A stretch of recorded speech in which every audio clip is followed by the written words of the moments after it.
Les doy la más cordial bienvenida a esta nuestra primera sesión de este curso Cálculo Numérico. ¿Sí? Vamos a estar trabajando en esta ocasión la aproximación a los ceros de funciones. Eso es lo que nos corresponde trabajar el día de hoy. Para ello había un apunte y dos apuntes más de apoyo en la plataforma que se supone usted ya dio lectura, los estudió, los estuvo revisando un poquito, así que eso nos va a permitir hacer esto un poco más dinámico y un poco más rápido para que nuestras clases no se extiendan tanto. Es bastante aburrido estar mirando 1 hora y media un video de una sola persona hablando, ¿sí? Pues bien, entonces, esto es un apunte que el profesor Cariaga amablemente ha escrito para el curso, así que vamos a hacer uso de él. Pues bien, como les decía entonces, lo primero que vamos a hacer en esta ocasión es intentar aproximar el resultado del cero de una función. Espero usted recuerde en algún lugar de lo que pasó en cálculo, que el cero de una función, ¿cierto? Es básicamente un número que pertenece al dominio de la función en el cual la función toma el valor de cero y que básicamente es el punto en el que si nosotros trazamos la función, esa función corta ahí al eje X, es decir, ahí está el valor donde ésta se hace cero. Eso es básicamente nuestra definición de cero, que espero es una definición que usted maneja de cursos anteriores, sino no está de más que la recordemos ahora. Si ahí está formalmente dada, así como una función de variable real, y ahí está el cero de la función. Y la intención para nosotros es tratar de ser capaces de calcular esos ceros. ¿Por qué? Porque resulta que son menores la cantidad de ocasiones en que usted puede encontrar esos ceros simplemente de forma analítica. Uno de los ejemplos más clásicos es el que está aquí, que es el ejemplo de la función que es de tipo cuadrática, esa que está ahí, que usted muy bien conoce ya, ha estudiado y vuelto a estudiar, que es una parábola y todos esos detalles que usted conoce. Y para cualquiera de esas funciones, usted siempre puede encontrar los ceros, ¿cierto? Que puede que sean 2, puede que sea uno, o puede que no sea ninguno. Recuerde que dependiendo de la gráfica, eso usted en algún punto lo tiene que haber visto, ¿cierto? Dependiendo de la gráfica, puede que sea solo uno, puede que sean dos, o puede que no existan ceros como tales reales. Pero el punto es que para esta función, que es la función cuadrática, tal como está descrita ahí, existe una fórmula que de hecho está calculada, que todos nos aprendimos ahí cuando estábamos en segundo medio, que es la fórmula de la ecuación cuadrática. Pero eso es solo para la función cuadrática. ¿O se sabe usted la de la cúbica y la de la cuarta? Que de hecho existen. Existen y no son tan fáciles de calcular, pero ya existen.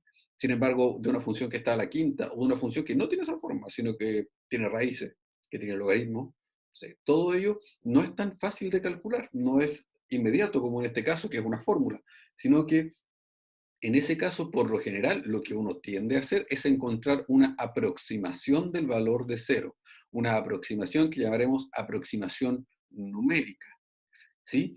Y que nos vamos a ir basando en distintos métodos para ser capaces de encontrar estos ceros de funciones que no son tan fáciles de calcular, porque si bien habitualmente se puede, en el caso de las cuadráticas, como dijimos, son una excepción a la regla general. Así que como no es tan habitual que se puedan calcular, nosotros vamos a buscar hacer una aproximación de esto. Y lo que provee esa clase de aproximación, tal como dice ahí, son los métodos numéricos. Y el primer método de aproximación del que nosotros vamos a hacer uso es el método de Newton-Raphson. El método de Newton-Raphson fue nombrado así en honor a dos prominentes matemáticos, Sir Isaac Newton y Joseph Raphson. Ahí pololearon con la física también un ratito, pero ellos trabajaron mucho en torno al cálculo, en particular al cálculo numérico también. ¿Y de qué se sirve esta idea? Pues bien, la idea de encontrar un cero de la función se basa básicamente en la aproximación lineal, y la aproximación lineal es simplemente una derivada, que proviene de la idea de una derivada. Recuerde que la derivada es la pendiente de la recta tangente a un punto, ¿sí? Si nosotros, allá en alguna parte de su formación, recordará que una recta siempre puede ser descrita mediante esa forma. Así que una función también puede ser aproximada de manera lineal haciendo uso de su derivada. Si se fija y comparamos esto que tenemos aquí, vamos a escribirlo así de manera que usted conozca, ¿sí? Y con ella, lo que nosotros vamos a obtener es ser capaces de llevarla hacia allá para hacer una aproximación de una función. Y esa aproximación de una función, ¿sí? está justamente aquí. Aquí está la pendiente, ahí está la M, y aquí está nuestro punto. Ahí está lo que nosotros llamamos x1 y aquí está lo que nosotros llamamos y1. Así que básicamente esto es una recta, escrita en términos de la derivada de una función, ¿cierto? Conocida la función y conocida su derivada. Entonces lo que estamos haciendo, o lo que vamos a intentar hacer es, si vemos lo que está trazado en azul, que es justamente la función, vamos a observar que si nos detenemos en un punto cualquiera, xn, ahí, nosotros siempre vamos a poder ser capaces de trazar, lógicamente, la derivada, ¿sí? Que es la pendiente de la recta tangente, y a contar de ella, trazar esto que está en rojo, que es la recta tangente a la función en ese punto. Y si la extendemos hasta el lugar en el que choca con el eje X, entonces nos vamos a ir acercando al cero de la función, que originalmente es este. Este es el valor cero de la función, y este es el valor que nosotros hemos tomado. Ahora, si en ese mismo lugar nosotros nuevamente levantamos la función hasta allí, déjenme borrar para que se note, si en ese valor nosotros levantamos la función, y aquí mismo trazamos nuevamente la recta tangente, vamos a ver que ahora estamos más cerca del punto que nosotros necesitamos llegar, que es el cero. Así que si seguimos haciendo esto, y volvemos a trazar, dijimos, ahí está la línea recta, ahí está nuestro nuevo punto, el que llamaremos xn más 2 en este caso, y volvemos a hacerlo, vamos a generar una sucesión de puntos en la que cada vez vamos a estar más cerca de ese cero. Y esa es nuestra intención, es ser capaces de hacer ello. Entonces, aquí hay una serie de condiciones importantes para nosotros. Lo que nos interesa justamente es que esta aproximación lineal es la que se va a hacer cero. Y recordemos que la aproximación lineal que acabamos de dar nosotros de esta función correspondía al f' de xn, x menos x sub n. En este caso, déjenme revisarlo para no equivocarme, ¿sí? Más el f del x sub n. Entonces, más el f evaluado en el x sub n. Depende justamente y solo del punto en el que nosotros iniciemos, y a contar de ese vamos a ser capaces de calcular el otro. Ahora, como nosotros estamos buscando que la función se haga cero, por tanto la aproximación también debe ser cero. Así que de ahí proviene la idea que está destacada en que L de x vale cero. Y finalmente, si nosotros hacemos que L de x vale cero, lo que tenemos en realidad es que esta fórmula que está aquí es la que vale cero. Y si nosotros simplemente desde esa fórmula despejamos el valor de la función, que se supone es el valor exacto de la función, perdón, despejamos el valor de x. Bien. Si nosotros despejamos el valor del x, que es el que va a hacer cero la función ahí, ¿sí? Lo que vamos a obtener entonces es que x justamente vale x sub n menos f de x sub n partido de f' de x sub n. Y eso nos permite una fórmula iterativa a contar de la cual vamos a ser capaces de llegar a ese cero. ¿Por qué? Porque de un punto inicial, que es el xn, vamos a ser capaces de llegar al siguiente. Y lo vamos a hacer tantas veces como podamos, de forma que nos aproximemos lo mejor posible. Y de ahí nace justamente el método de Newton-Raphson. Aquí quiero destacar este método justamente. Vamos a hacer método de Newton-Raphson. El método de Newton-Raphson solicita una cosa. Lo primero que solicita es que f sea una función de clase 2. No sé si ustedes están acostumbrados a esta notación, pero lo que significa aquí es que la función sea básicamente suave. Eso en matemáticas tiene un sentido. El que una función sea suave significa que la función es continua, la función en sí sola, y además en este caso es C2, es decir, es continua su primera y su segunda derivada. ¿Sí? Son continuas las tres, con todas las propiedades que implica la continuidad. Entonces estamos solicitando básicamente que existan y estén bien definidas la primera y segunda derivada de la función. Eso es lo que estamos solicitando aquí. Y eso es lo que nos es útil en este caso. Y lo otro es que tenemos un punto que llamamos x tilde, ese que está ahí, que pertenece al intervalo en el que estamos trabajando. ¿Sí? Estamos trabajando en un rango numérico. No tiene ningún sentido que extendamos esto a todo R porque los métodos numéricos en general son acotados en un espacio en el que estemos trabajando. Y sabemos que existe Sx tal que hay un cero. O sea, conocemos un intervalo en el cual nosotros sabemos que la función tiene un cero. ¿Cómo sabemos que la función tiene un cero? Una de las maneras más simples de saberlo después a usted le va a corresponder averiguar otras, es por ejemplo que la función cambie de signo. Si la función cambia de signo, porque no es la única condición, pero con el hecho de que la función cambie de signo ya tenemos una idea de que por ahí puede haber un cero, porque si la función en un lugar de su gráfica es negativa y luego sabemos que pasó a ser positiva, entonces por ahí debe haber un cruce con el eje X. Y además sabemos que la función es continua, o sea, no tiene saltos, es decir, no es que haya tenido esta gráfica, así y luego así. Y como no tiene saltos, entonces con ayuda de eso es que nosotros podemos decir que ahí hay un cero. Vamos a establecer entonces un intervalo en el que nosotros suponemos que existe un cero, o sabemos que existe un cero. Aquí está afirmando que sabemos que existe un cero. Entonces, si sabemos que ahí existe un cero, y aquí marca un detalle muy importante, y es que la función debe ser su derivada distinta de cero. Y eso es súper importante. ¿Por qué? Porque nosotros estamos asumiendo que podemos hacer una división en la derivada.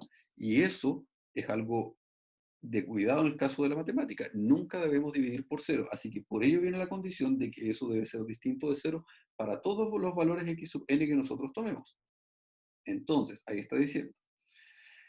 La sucesión de números, bajo todas esas condiciones, la sucesión de números reales que está ahí corresponde al método de Newton-Raphson. Así que básicamente lo que hemos sido capaces de decir es que esa es la fórmula de aproximación del método de Newton-Raphson. ¿Sí? Entonces, lo que nosotros sabemos ya es que a contar de este método podemos aproximar el cero. Pero el problema aquí es que seamos capaces realmente de calcular el cero. Deme un segundo, que algo ha pasado con mi cámara. Ahí sí. El problema es que seamos capaces de calcular realmente ese cero. Para ello entonces debemos estar seguros que converge, que nuestra sucesión de valores que vamos a ir calculando, porque aquí a contar del n somos capaces de llegar al n más 1, o sea, al siguiente. No se preocupe, de ahí lo vamos a ejemplificar. Lo que debemos estar seguros es que a medida que vamos dando estos pasos y vamos avanzando, nos estemos acercando efectivamente a ese cero, porque puede ser que no sea así. ¿Y qué nos afirma que efectivamente estamos acercándonos a ese cero? Pues bien, revisemos. Aquí justamente establece el primer problema, que es el problema de la convergencia, y es bajo qué hipótesis va a ocurrir eso. Es decir, que a medida que nosotros vayamos avanzando en los puntos, vamos acercándonos a ese x tilde, que recuerde que dijimos que la gracia era que x tilde, si usted lo evalúa en la función, hacía cero. Entonces, ¿cómo nos acercamos a eso? Ese es el problema de la convergencia. Y el otro gran problema que tenemos, que debemos dar respuesta dentro de lo que nosotros estamos haciendo, es calcular el error en la aproximación. ¿Sí? Debemos tener alguna manera de establecer cuánto es nuestro error, para saber también cuándo nos vamos a detener. Porque nosotros queremos aproximarnos al valor de la función, pero ¿cuánto? ¿Qué es cerca? Matemáticamente, ¿qué es cerca? ¿El 1 está cerca del 2 o hay un infinito de números dentro de ello? ¿El 1,1 está cerca del 1? Entonces debemos establecer nuestro criterio de lo que nosotros vamos a llamar cerca. Y para poder entender eso es que necesitamos hablar del problema de estimar justamente el error. Sigamos avanzando. Y aquí está el teorema que nos da solución justamente a todo ello, que es el teorema que está establecido ahí. Y démosle lectura y tratemos de entenderlo para asegurarnos de poder trabajar con él. Lo primero es que necesitamos que la función sea de clase 2. Eso ya lo hablamos, necesitamos que la función sea suave, básicamente.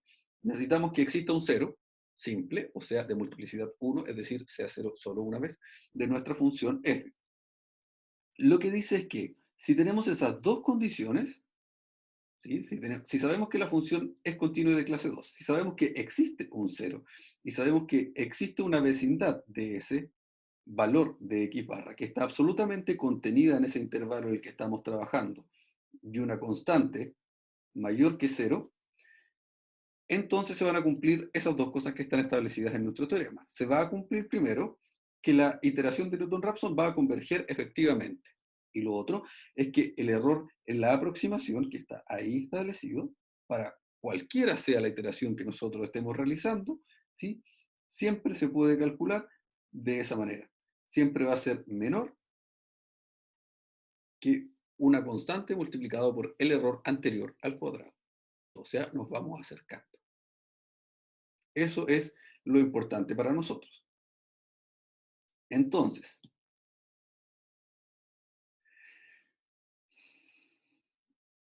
finalmente, este teorema dice más o menos la misma idea de lo que estábamos diciendo ahora, solo que es un poquito más complejo. Y nos dice que si la función es de clase 2, es creciente y es convexa y tiene un cero, entonces es único y nuestra iteración del método de Newton-Raphson va a converger ese valor.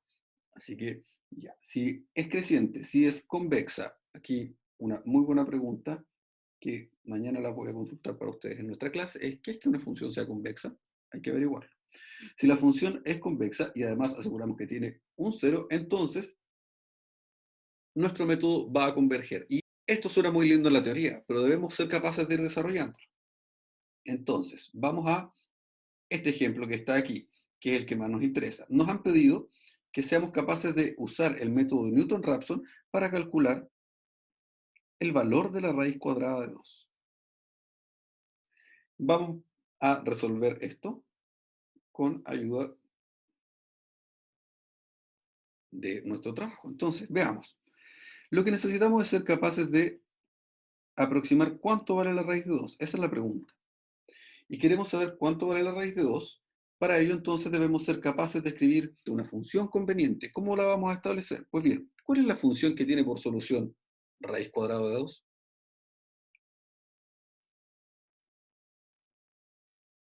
Usted debería recordar que si nosotros escribimos esa función y usted intenta calcular los ceros de esa función va a dar origen a dos ceros, a los que usted puede llamar x sub 1 y x sub 2, que son justamente la raíz positiva de 2 y la raíz negativa de 2. Así que si se fija, eso se condice justamente con lo que estábamos diciendo ahí. Nosotros vamos a tomar esa función, exactamente esa, para ser capaces de hacer nuestros cálculos. Entonces, veamos esto. Entonces lo que nosotros vamos a tratar de hacer es aproximarla. Para aproximarla necesitamos del método de Newton-Raphson. Y el método de Newton-Raphson dice que esto será,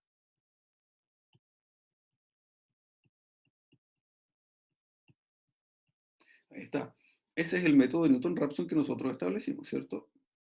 Newton-Raphson.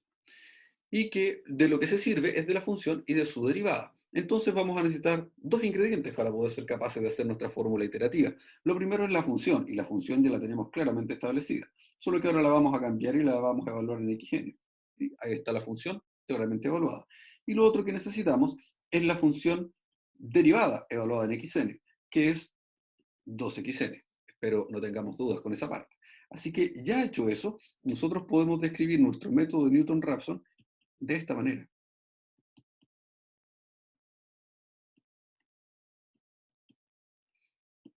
Y ahí está el método de Newton-Raphson, que aproxima el cero de la función que está arriba, que nosotros sabemos que justamente es la raíz de 2. Así que ese es nuestro interés, ser capaces de aproximar la raíz de 2. Y lo que hace uno habitualmente aquí es comenzar de un punto que esté cerca. Una de las condiciones importantes para que este método funcione es que el punto del cual nosotros partimos debe estar en una vecindad del cero. O sea, nosotros debemos tener un lugar acotado en el que estemos trabajando buscando el cero.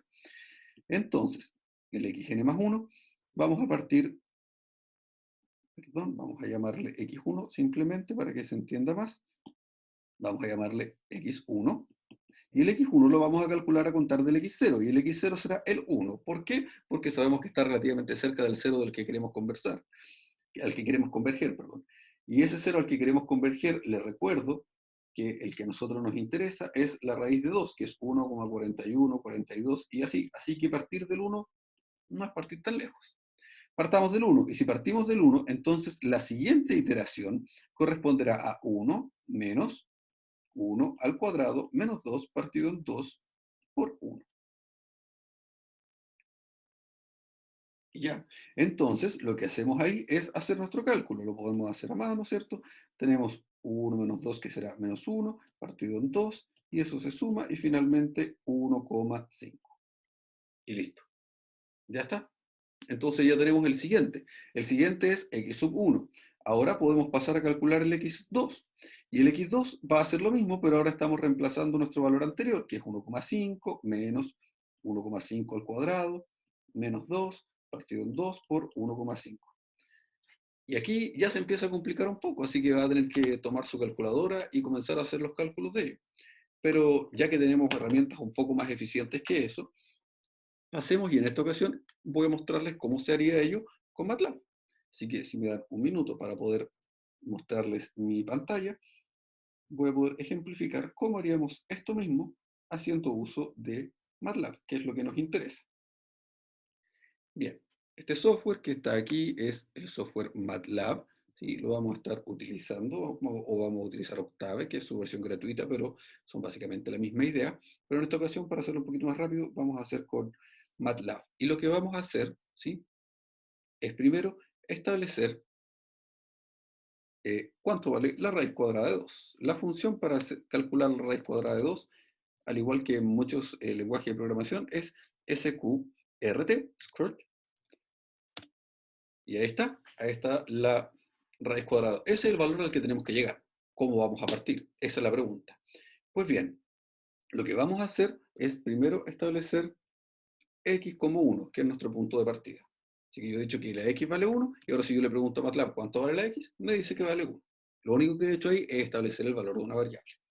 Y lo que vamos a hacer es escribir nuestro método. Y le vamos a decir que la nueva x es la x anterior, ¿sí? Menos, aquí vamos a usar paréntesis para escribir adecuadamente esto, x elevado a 2 menos 2 era, ¿cierto? Si no me equivoco, el valor de la función, ¿sí? Dividido en la derivada. Y la derivada es 2 por x. La multiplicación en estos lenguajes de programación se escribe con el asterisco, ¿sí? Entonces, ya tenemos eso que está ahí. Y me adelanté un poquito. Partamos de nuevo. Ya. Tenemos entonces establecido que el x vale 1 y lo que vamos a hacer es calcular el siguiente paso. El siguiente paso en el que vamos a ver cuánto es lo que vale esto. Y al cuadrado. ¿Sí? Ya. Lo que estamos haciendo aquí es que a contar del x original, ¿sí? Que son esos, vamos a calcular el siguiente, que es ese que está ahí. Entonces, si yo ahora oprimo Enter, lo que me dice es que el siguiente vale 1,5. Y ahora automáticamente MATLAB asume que la nueva versión es 1,5. Así que pasamos al siguiente punto. Y hagámoslo otra vez. Calculemos nuevamente el valor de la función ahora partiendo del 1,5. Si partimos del 1,5, el valor siguiente es 1,4166, que si lo comparamos arriba, ya llevamos 2 decimales de aproximación correcta.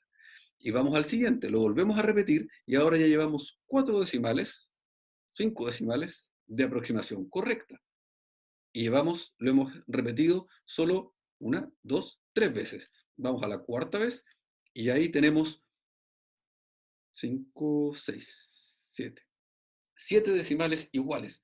Y si seguimos repitiendo esto, cada vez nos vamos a ir aproximando más y más. De hecho, esos son los datos que están resumidos en nuestra tabla. En la tabla de nuestro apunte, usted va a poder encontrar que está el resumen de justamente estas iteraciones que hemos hecho. Ahí está el resumen de las iteraciones que nosotros hemos hecho. Si usted lo revisa, son exactamente los mismos valores que estábamos obteniendo con nuestro programa, que en este caso era MATLAB, y se fija, partimos del 1, llegamos al 1,5, avanzamos hasta ese que habíamos calculado, luego ya nos aproximamos con bastantes decimales, ¿sí? Hasta el valor de 35, hasta ahí, ya estamos en lo correcto, luego acá ya estamos en lo correcto hasta ahí, y luego ya estamos en lo correcto hasta ahí, si no me equivoco. Entonces, si podemos observar, de la quinta a la sexta iteración, estamos obteniendo exactamente el mismo resultado, por tanto ya no tiene mucho sentido seguir repitiendo. Ahí es donde justamente nosotros nos vamos a detener. Y de ahí podemos concluir entonces que el cero de la función es aproximadamente, o sea, el x tilde que nosotros estábamos buscando, 1,41, 42, 13 y todos los decimales, ¿cierto?, que usted haya establecido. Y por tanto, como nosotros sabíamos que eso era el valor de la raíz de 2, porque así fue como construimos nuestra función, es que hemos aproximado el valor de la raíz de 2. Y así es como funciona este método iterativo. Es simplemente seguir repitiendo a contar del punto anterior. Y necesitamos que esa idea esté muy bien comprendida, porque a contar de esa idea es donde vamos a aumentar esto de una dimensión en la que estamos trabajando hacia múltiples dimensiones, porque es nuestro interés el ser capaces de resolver más que simplemente una ecuación, un sistema de ecuaciones. Así que hacia allá vamos a ir apuntando. Pero por ahora, eso es todo lo que debíamos trabajar. Lo invito a que siga estudiando, a que repase lo que hicimos el día de hoy. Les agradezco haberse conectado para esta clase y yo lo voy a dejar en la plataforma, así que nos vemos mañana para nuestra clase práctica. Que estén muy bien junto a sus familias. Nos vemos mañana.